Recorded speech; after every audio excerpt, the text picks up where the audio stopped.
Have you ever wondered what it would be like to rule a quarter of the world? To have your flag fly on every continent, to command vast armies and navies, and to say with confidence, "The sun never sets on my empire." For a long time, this wasn't a fantasy. It was the reality of the British Empire. At its peak, it was the largest empire in human history, a sprawling giant of territories, dominions, and colonies. But as we all know, all empires, no matter how mighty, eventually fall. So, how did this colossal power, which seemed invincible, crumble in just a few decades? Today, we're diving deep into the dramatic, complex, and fascinating story of the fall of the British Empire. Let's rewind to the early 20th century. The British Empire is at its absolute zenith. It controls about 24% of the Earth's total land area and governs over 400 million people. Its navy, the Royal Navy, rules the waves, protecting trade routes that crisscross the globe, bringing immense wealth back to Britain. Cities like London, Manchester, and Glasgow are the industrial heart of the world, powered by resources from India, Africa, and the Caribbean. To many in Britain, this empire was not just a source of wealth and power, but a source of immense national pride. They saw it as a civilizing mission, bringing progress, law, and order to the world. But beneath this veneer of confidence, the seeds of decline were already being sown. The first major blow came from a place no one expected to shake the foundations of empire: the battlefields of Europe, World War I. This was a war of empires, and Britain and its empire fought on a scale never seen before. Over 2.5 million soldiers from the colonies and dominions were mobilized. They fought and died in the trenches of France, the deserts of the Middle East, and the hills of Gallipoli. This massive contribution came at a staggering cost. The war drained Britain's treasury, leaving it deeply in debt, particularly to the United States. The financial center of the world quietly shifted from London to New York. The war also changed perceptions. Colonial soldiers who had fought alongside Europeans started to question the idea of colonial inferiority. They had proven their valor and their humanity. Why should they return home to be treated as second-class citizens? The promise of self-determination made by leaders like U.S. President Woodrow Wilson resonated across the colonies, igniting the flames of nationalism. If World War I was a deep wound, World War II was the fatal blow. The war began with a series of humiliating defeats for the British. In 1942, Singapore, the supposedly impregnable fortress and symbol of British power in Asia, fell to the Japanese. Tens of thousands of British and Commonwealth troops were taken prisoner. This single event shattered the myth of British invincibility. If Britain couldn't protect its own colonies, what was the point of the empire? The war once again demanded immense resources.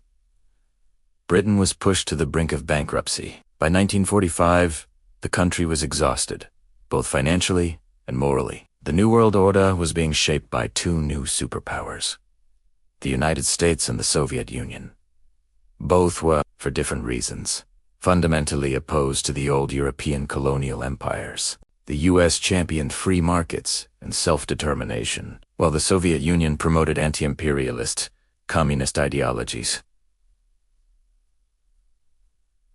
The age of empire was over. The age of the superpower had begun. Inside Britain, the attitude towards the empire was also changing. The generation that came back from the war wanted to build a better future at home. The focus shifted to creating a welfare state, with the National Health Service becoming a symbol of this new priority. The public was less and less interested in the costs and responsibilities of maintaining a global empire. They wanted homes, healthcare, and jobs in Britain, not colonial adventures abroad. This shift in public mood gave political momentum to leaders who were willing to let the empire go. And across the world, the tide of nationalism was becoming an unstoppable tsunami. In India, the jewel and the crown of the empire, the independence movement had been growing for decades. Leaders like Mahatma Gandhi and Jawaharlal Nehru had mobilized millions of Indians through nonviolent resistance and civil disobedience. After the war, it was clear that Britain no longer had the will or the resources to hold on to India. In 1947,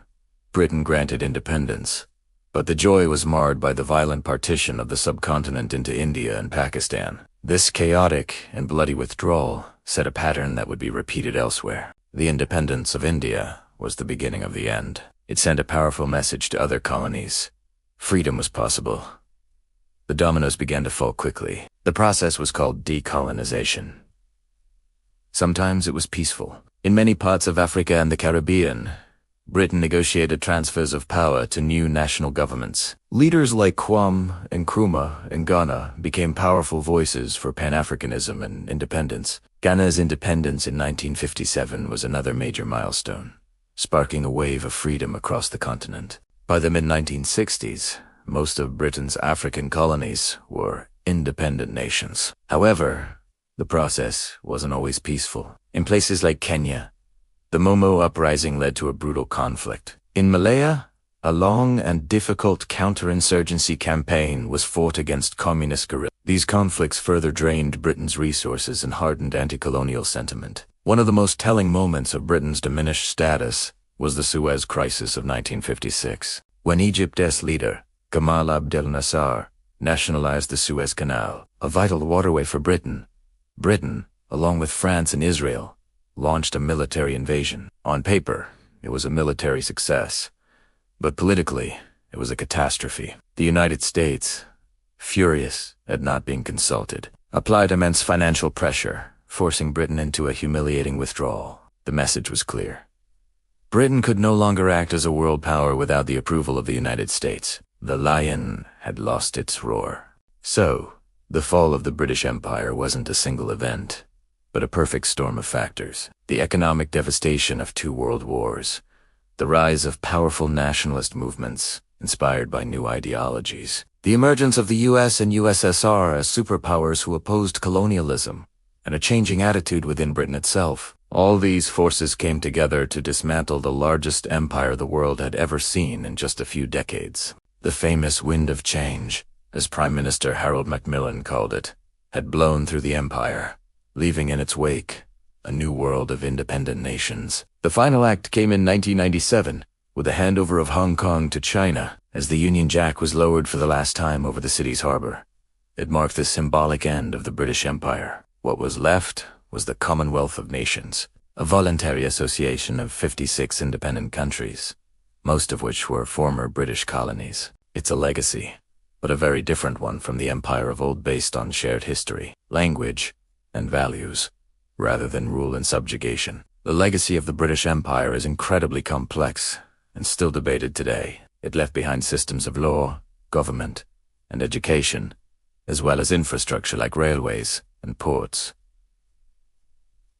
English became a global language, but it also left behind scars, arbitrary borders that have caused conflicts, economic systems designed to benefit the colonizer, and deep-seated social and racial inequalities. Understanding the fall of the British Empire is not just about looking at the past. It's about understanding the world we live in today, the borders on our maps, the languages we speak, the economic connections between countries, and the ongoing struggles for justice and equality that are all in some way echoes of this colossal empire and its dramatic collapse. Thank you so much for watching. What are your thoughts on the legacy of the British Empire? Let me know in the comments below. And if you found this journey through history interesting, don't forget to like, subscribe, and hit that notification bell for more deep dives into the stories that shaped our world. See you next time.